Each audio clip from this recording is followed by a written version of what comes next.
এদেরকে দেশ গড়ার কাজে লাগান। এরা দেশ গড়ার কাজে লাগলে আজকে আমাদের দেশ অন্যরকম হইতো।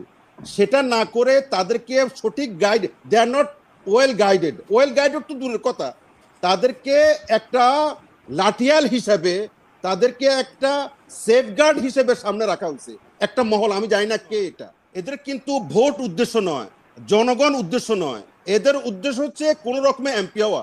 না হলে মোসাদের সাথে সম্পর্ক দরকার কি ছিল? তুই যাবে জনগণের কাছে, তুই যাবে মানুষের কাছে। বিশৃঙ্খলা, আপনার এই মব, আপনার এই সংস্কার, এগুলোকে এবং সব সব ভালো কিছু ধাতস্থ করার জন্য কখনো বুট এবং লাঠির প্রয়োজন হয়। এটা বাংলাদেশে হয়েছে, বাংলাদেশের লিগ আছে তাই এবং আর্মি সহযোগিতা করছে, তো এটা আমরা তো হ্যাপি, ভালো। আর যারা এখন জীবিত হয়ে গেছেন, হ্যাঁ, তো আমরা সহযোগিতা পাচ্ছি, যেখানে আমরা কর্নার হয়ে গেছি, তো আমরা সহযোগিতা, আমরা তো হ্যাপি। আমি আজকে খুব ভালো লাগছে, আমি খুব চনমনে যে দুইজন সেনাবাহিনীর কর্মকর্তা, আমি সাধারণত ওনাদের সাথে কথা বলতে খুব স্বাচ্ছন্দ্য বোধ করি। ছোট ছোট দলকে, ছোট ছোট দলগুলোকে অশ্রদ্ধা করা, অসম্মান করা এবং তাদেরকে খাটো করে দেখা, এটা আমার অন্তত ইয়ে নয়। আপনি একজন ইব্রাহিম ত্রাওরি আফ্রিকাকে জায়গায় দিতেছে, বাংলাদেশে এরকম একটা তরুণ যদি হতো, রাইট, বাংলাদেশে যদি এরকম একজন তরুণ এগিয়ে আসতো, এই মুহূর্তে একজন ইব্রাহিম ত্রাওরির প্রয়োজন, এই বিশৃঙ্খলা সৃষ্টিকারী তরুণের প্রয়োজন নেই। এটা আপনাকে ওইরকম একটা যিনি পুরা আফ্রিকাকে, শুধু বর্কিনা ফাসো নয়, শুধু পুরা আফ্রিকাকে একটা পথে নিয়ে গেছে। এটা আপনারা জানেন, আপনি জানেন, সবকিছু জানেন। ছোট ছোট দলগুলো কেন আমি এই কথাটা বললাম, আপনি চমৎকারই বলছেন যে এই দলগুলো বাংলাদেশের ইতিহাস যদি আপনি দেখেন, এই দলগুলো বিশৃঙ্খলা সৃষ্টি করা, নৈরাজ্য সৃষ্টি করা এবং চমক সৃষ্টি করা ছাড়া আর কিছুই করতে পারে নাই। 47 থেকে আপনি দেখেন, এরা কেন জাতীয় পার্টির ইয়ে চাচ্ছে না, আমি ওটা বলছি না আপা। আপনি আপনি যদি আপনার কথার এক সেন্সে, আমি সব তো বুঝছি আপনি কি বলতে চাচ্ছেন, তো আমি জানি, আমি সেটার জবাব দিচ্ছি, কিন্তু আমি খেয়ে হারে ফেলবো আপনি যদি ইয়ে করেন। প্রথম কথা হচ্ছে যে আপনি 24-এর নামে, আপনি যদি 24-এর নামে আপনি এনার্কি করেন, তাহলে 24-এর যে ম্যাগনানিমিটি সেটা তো হারিয়ে যাবে, ওটা হারিয়ে বসছে।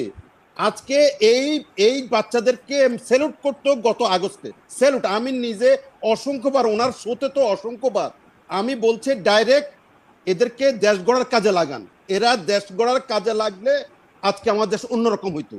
সেটা না করে তাদেরকে সঠিক guide, they are not well guided. Well guided তো দূরের কথা, তাদেরকে একটা লাঠিয়াল হিসেবে, তাদেরকে একটা সেফগার্ড হিসেবে সামনে রাখা হয়েছে একটা মহল। আমি জানি না কে এটা। আমাদের যে হাসিনুর রহমান সাহেব চমৎকার করে বলছেন, আমি এভাবে তো আর বলবো না। আসলে আমি এটা বলতেও চাই না, আর এত বেশি সমালোচনা করছি, এই সমালোচনা মনে হচ্ছে যেন উপর দিকে থুতু মারলে নিজের গায়ে থুতু পড়ে। আমরাই বসাইলাম, এত দোয়া করলাম, এত দাওয়া দিলাম, এত মসজিদে এত দোয়া করলাম এদের জন্য, এখন বলছে এদের আমরা মানে অমঙ্গল চাইবো। এটা ওই উপর দিকে থুতু মারলে নিজের গায়ে থুতু মারার মতো অবস্থা হচ্ছে। হাসিনুর ভাই চমৎকার বলছিলেন যে নূর ওখানে গেল কেন বলেন তো, মানে সবসময় সবকিছু করা যায়, স্থান কাল পাত্র। ওইখানে ওরা মিছিল নিয়ে যাচ্ছিল, উনি জেনে বলছে আপা, আপনি একটু, আমি উনি জেনে বলছে এবং শুনেই বলছে। আপনি ওখানে গেলে কেন, তার দুটো মোটিভ হইতে পারে। একটা হচ্ছে গিয়ে একটা ইল ডিজাইন, যে একটা আলোচনায় আসা, কারণ এই দলগুলো, এই ছোটখাটো দলগুলো, এরা সবসময় আলোচনায় টেবিলে থাকতে চায়, এরা সবসময় ফেসবুকে থাকতে চায়, এরা সবসময় নেটে ঘুরপাক করতে চায়। এদের কিন্তু টেকনাফ তেঁতুলিয়া উদ্দেশ্য নয়, এদের কিন্তু ভোট উদ্দেশ্য নয়, জনগণ উদ্দেশ্য নয়, এদের উদ্দেশ্য হচ্ছে কোন রকমে এমপি হওয়া। না হলে মোসাদের সাথে সম্পর্ক দরকার কি ছিল? তুই যাবে জনগণের কাছে, তুই যাবে মানুষের কাছে। এটা না করে তারা কি করছে, তারা একটা রাজনৈতিক দলের এই যে কালচারটা তৈরি হচ্ছে, এই যে মব কালচারের নামে কি তৈরি হচ্ছে, রাজনৈতিক দলের আপনার কি বলে এটাকে, শেষ করে দিচ্ছি, রাজনৈতিক দলের অফিস, এই যে প্রেসিডেন্স তৈরি হচ্ছে, আপনি জানেন এটা মারাত্মক কি পরিণতি হবে ভবিষ্যতে। আপনি এদের না না না, আমাকে একটু ইয়ে দিয়েন, এরা এরা দল গঠন করছে।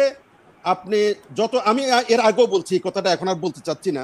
হাসিনুর রহমান সাহেব, আপনি যে কথাটা বলছিলেন, আমি আপনার সাথে সুর মিলিয়ে বলতে চাচ্ছি, দায়িত্ব জ্ঞানের পরিচয় দিতে হবে।